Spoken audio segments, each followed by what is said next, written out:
بسم الله الرحمن الرحيم. السلام الله عليكم ورحمة الله تعالى وبركاته. إذن هانتي ميل والبا جوجتان يسي والبا نو مقليسان waxaad ku soo dhawaataan barnaamijka kulan wareedka warbaahinta magaalada tan caasimada Muqdisho.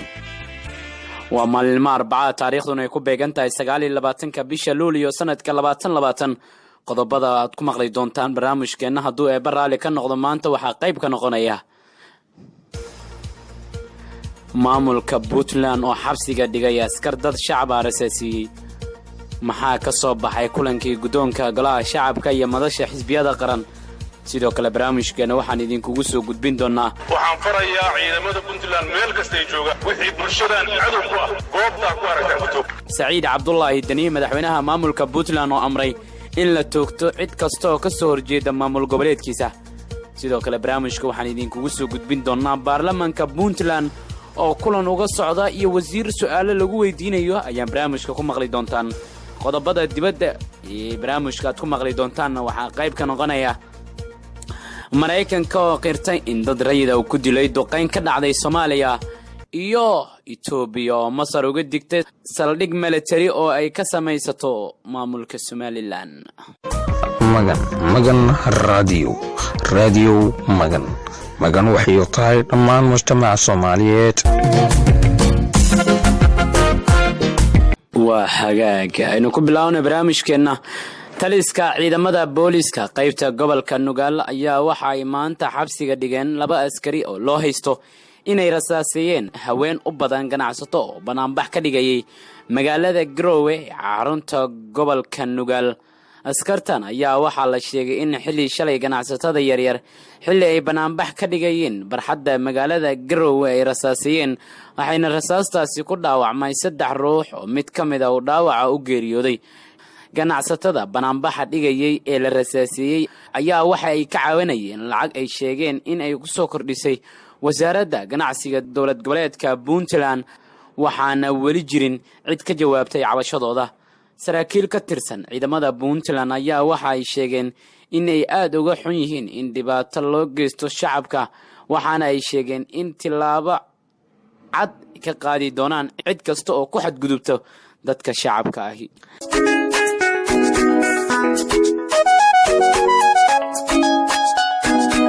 dhawaaq walbo dhuntaada ka soo dhaca ruux bay dheeftiisu tahay, ruux bay dhibkiisu tahay, ruux bay dheeshiisu tahay. dhaaxee magan radio dhabkaga dhurantay dhacdada jirta abidey. dhaaxay saaxiibadeedu Facebook ku dheegagaan radio magan ka dheera. dhinacaan ka egno dhurmada hadalkeena inta dhugata maalintii dhan walba kala socda. dhinac kale u sii bax magan dhehmadeediyo dhiilo colaadeediyo dhegxumo dhawaaqeed marna kuma dhawaatee dhibkay dheelida. dharaarahan waayo jira baacyada warbaahineed dhibic lama xisaabiyo nin kastoo dhuunira idaacad buu iska dhidbayo dhaqan xumo waxaad moodaa in hal dhinac laga eego dhanna ku kala bedelneen. gudoomiyaha golaha shacabka baarlamaanka federaalka Soomaaliya mudane Maxamed Mursal Sheekh Cabdiraxmaan iyo gudoomiyaha ku-xigeenka koowaad ee golaha shacabka baarlamaanka federaalka Soomaaliya Cabdiwali Sheekh Ibraahim Muudey ayaa kulan la yeeshay hoggaanka sare ee madasha xisbiyada qaran, gaar ahaan madaxweynayaashii hore ee Soomaaliya ee Xasan Sheekh Maxamuud iyo Shariif Sheekh Axmed. kulankan ayaa waxaa looga wada hadlay arrimo ay ka mid ahaayeen sidii loo maareyn lahaa xaaladda kala guurka ee dalku maraya iyadoo qabsoomidda doorasho ku dhacda waqtigeeda loo dhan yahay. war-saxaafadeed ka soo baxay madasha xisbiyada ayaa waxaa lagu sheegay in kulankan uu ka duwanaa kulamo hore, islamarkaana guddoonka golaha shacabka ay sheegeen inaysan mataleen kana socon hay-ada ka baxsan hay-adaha ay guddoonka u yihiin ee golaha shacabka, waxaana madashu ay gaarsiiyeen 2 mas-uul oo mowqifkooda ku aadan doorashooyinka dalka. wuxuuna guddoonka sheegay in lama huraan ay tahay in xilligan adag ay kala guurka ah ay diyaar u yihiin in waddanka xasiloonidiisa laga shaqeeyo laguna dadaalo sidii doorashada loogu qaban lahaa waqtigeeda. hoggaanka madasha xisbiyada qaran iyo guddoonka golaha shacabka ayaa isku raacay in laga fogaado in dalku galo marxalada deganaansho la'aan ah maadaama uu gabaabsi yahay waqtigii hay-adaha dastuuriga ahaa ee dowladda federaalka Soomaaliya, waxaana hoggaanka madasha xisbiyada qaran u codeeyay guddoonka golaha shacabka inaan la aqbali karin muddo kororsi, lama huraanna ay tahay in doorashada lagu aadiyo waqtigeeda. sida la og yahay muddo xileedka hay-adaha dowladda federaalka Soomaaliya oo ku mudaysnaa 4 sano waxa uuna marayaa dhammaad waxaana la joogaa xilligii doorashada loo diyaar garoobi lahaa umana muuqato in hoggaanka talada haya ee dalka uu diyaar u yahay sidii doorashada waqtigeeda ugu dhici lahayd sidaasi darteed madasha xisbiyada qaran waxay cod kasta oo doonaysaa in doorashada ku dhacdo waqtigeeda kala shaqaynaysa qaabka ay u suuragali lahayd taasi oo loogu gol leeyahay inaan dalku gelin firaaqo dastuuri ah ayaa lagu yiri war ka soo baxay madasha xisbiyada qaran sidoo kale madasha xisbiyada qaran ayaa waxa ay sheegeen inay u arkaan in lama huraan ay tahay in doorashada la isla ogol yahay heshiiska lagu yahay laguna qabto waqtigeeda loogu talagalay ay tahay dariiqa kaliya ee looga baaqsan karo qalalaasa siyaasadeed oo aan marxaladan la joogo dalka xamili karin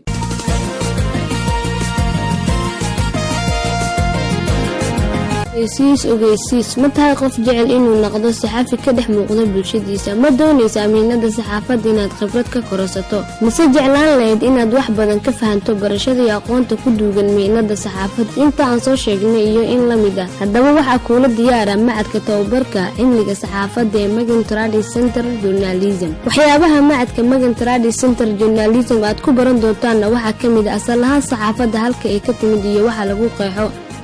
taariikhda saxaafadda qaabka loo diyaariyo loona qoro wararka sidoo kale waxaa ku sii dheer habka loo hindisay muuqaalada ama qorooyinka cajiibka ah iyo qaybaha ay u qaybsanto saxaafadda waxaana ku baran doontaa muddo 3 bilood ah waliba adigoo tababar dheeraad ah ka helayo idaacadda Magan haddaba isdiiwaangelintu waa ay socotaa casharada waxaad ku qaadan doontaan qaab online ah haddaba wixii faahfaahin dheeraad ah waxaad kala xiriirtaan telefoon lambarka furaha 268 ama telefoon lambarka 610 ku baro saxaafadda muddo gaaban oo noqon saxafi khibrad dheer ka haysta saxaafad kaliya adigoo iska diiwaan gelinayo macadka tababarka cilmiga saxaafadda ee Magan Trade Center Journalism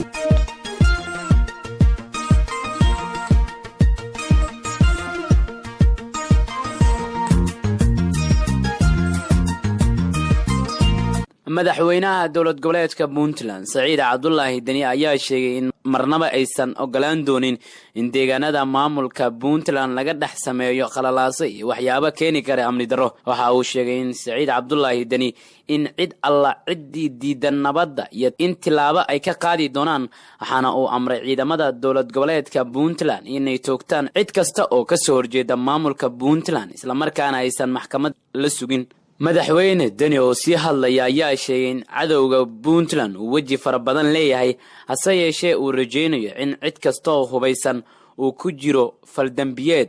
in la toogan doono waxaan ballan qaadaynaa in ciddii diidda baaqeenaas wax arxana aan loo gelin ma qarsanayno waxaan farayaa ciidamada Puntland meel kasta ay joogaan wixii bulshadan cadow ku ah goobta ku aragtaan ku toogta maxkamada dib la sugmay maxaa yeelay cadowga hadda jira wajiyo badan buu yeeshay waxaan rajaynayaa cadowgaas in lagu dhiirado cid kasta oo faldambiyeed ku jirta oo hubaysan oo wax fulinaysa goobteeda ha lagu toogto hadalka madaxweynaha Puntland Saciid Cabdullaahi Dani ayaa waxa uu ku soo aadaya xilli mararka qaar deegaanada maamulkaas ay ka dhacaan dagaal beeleedyo weerar iyo dilal ee mas'uuliyadooda sheegtaan al-shabaab iyo Daesh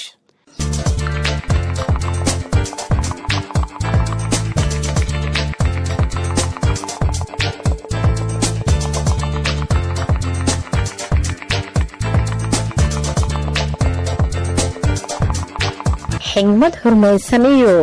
xarakadii warbaahinta hulweeye raadiyo Magan adoon xamaasadoon xumaana ku xiiqin bal xigo xaqiiqtay sida xaqirin xalaasha runtana xulkeedu tahay ku xidhan ummadeeda hulweeye raadiyo Magan xun been la xubsho Magan kuuma xulatay hulweeye raadiyo Magan xiisad bartankeeda tuban xog markaad u raadisana xaydaan la hubin noqotaa Magan kuma xashaashto hulweeye raadiyo Magan xifaaltan hamoodine hulweeye raadiyo Magan ee xiisaha ay ku xooji hulweeye raadiyo Magan ee ku xirno adigaba oo xulkaaga ka dhigo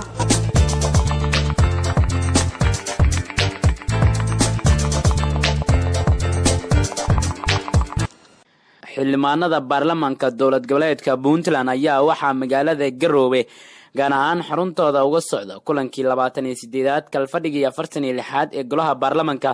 ajendaha kulankaasi uga socda xildhibaanada Puntland ayaa waxa uu yahay dib u eegista heshiiska shirkadaha DP World ee ku aadan dekada Boosaaso ee xarunta gobolka Bari.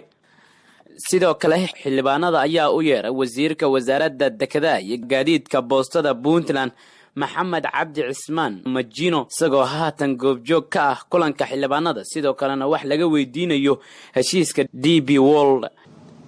xildhibaanada ayaa daraad ka yeeshay dood sharci arrimaha xuduudaha Puntland gobolada Sool iyo Sanaag ayaa shalay isku raacay in qodobkaasi lagu daro qodobada la xisaabtanka xukuumadda madaxweyne Saciid Cabdullaahi Dani. wararka dibadda warbaahinta magan ay idin haysana waxaa u daroon taliska ciidamada Mareykanka howlgalada qaaradda Afrika ee loo yaqaan Africom ayaa soo saaray warbixin kale oo ku saabsan qasaaraha ee dadka rayidka ah ee ka soo gaara duqeymaha iyo baaritaankii uu taliska ka sameeyay. Africom waxay qiratay inay soo gaareen eedo la xiriira in dad rayidka ay ku dhintay duqeyn uu Mareykanku ka geystay nawaaxiga Jilib 2 Febraayo ee sanadkan 2020. Mareykanku waxay sheegeen inay xaqiijiyeen dhimashada qof rayid ah oo ku dhintay duqeyntaasi. hay'adaha u dooda xuquuqda aadanaha ee Amnesty International ayaa horay Mareykanka ugu eedeysay in dad shacab ay mar walba ku dilo duqeymo uu ka fuliyo gudaha dalka Soomaaliya. ugu dambeyn dawladda Itoobiya ayaa dhigeeda dalka Masar waxay uga digtay inay saldhig military ka samaysato deegaanada Somaliland kaasoo Itoobiya ay sheegeen inay uu qatar ku keeni karo amniga gobolka Bariga Afrika. afayeenka wasaaradda arrimaha dibadda Itoobiya Ambassador Deni Mufti ayaa u sheegay The Nation in Masar ay tahay mid madax banaan oo xaq sharci ah u leh inay xiriir la samayso dad kasta oo kamid ah gobolka hase yeeshee xiriirkaas uusan noqon mid ku dhisan in la takooro dad kale. xaaladda jirta waxaa u baahan yahay inaan samaysano tusaalooyin la taaban karo oo aan ku saabsan waxa dhacaya. waxaan rajaynaynaa inaysan noqon doonin mid ka faa'iideysata Itoobiya ama dalal kale daris ah. maxaa yeelay ay sidaasi tahay waxaa sharci daro ku noqon doonta aadanaha iyo nabadda iyo amniga caalamiga ah. dhawaan waxaa magaalada Hargeysa tagay wafdi ka socda dawladda Masar iyagoo la kulmay madaxweynaha Somaliland kana dalbaday inay saldhig military ka sameystaan deegaanada Somaliland balse ilaa hadda lama oga in ay Somaliland aqbashay soo jeedinta Masar laakiin waxaa la sheegayaa inay gaareen heshiis isweydaarsiga xafiisyada wakiilada sare ee Hargeysa iyo Qaahira. intaasi waxaa ku dhan barnaamijka kulan wareedka warbaahinta magan ee magaalada tan caasimadda Muqdisho. barnaamijka waxaa idin soo jeedinaya anigoo Anas Maxamed Soomana farsamadii Ismaaciil Sitoosi. tan iyo intaan ku kulmi doono barnaamijka mid lacayna waxaan idinkaga tegaynaa sidaas iyo amaano Allah. shawigo macan iyo meel macan hadal wada macan ado ile macan macana lahay shawigo macan iyo meel macan hadal wada macan macana ado ile macan macana lahay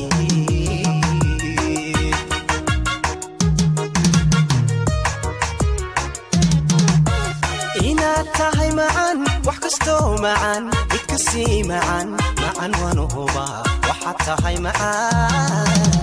waxyalo macan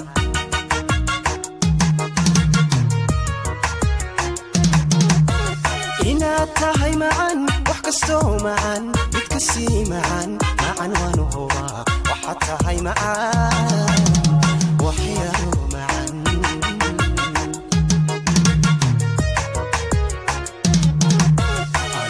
معن شكاده معن سمعن سدي عينو قيس معن مملي معناها معن كونو بدي أنيقونا معن شكاده معن سمعن سدي عينو قيس معن مملي معناها معن كونو بدي الرنتوا معن ديقها معن wax ku sii macaan qofka ku macaan oo ku far macaan aruntu waa macaan idhigaha u macaan wax ku sii macaan qofka ku macaan oo ku fara macaan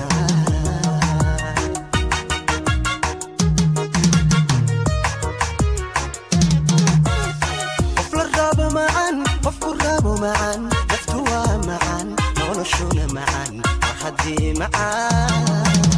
macaan lalawgii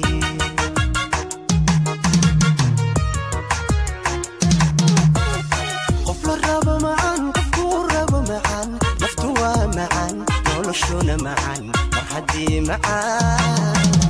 معان للوي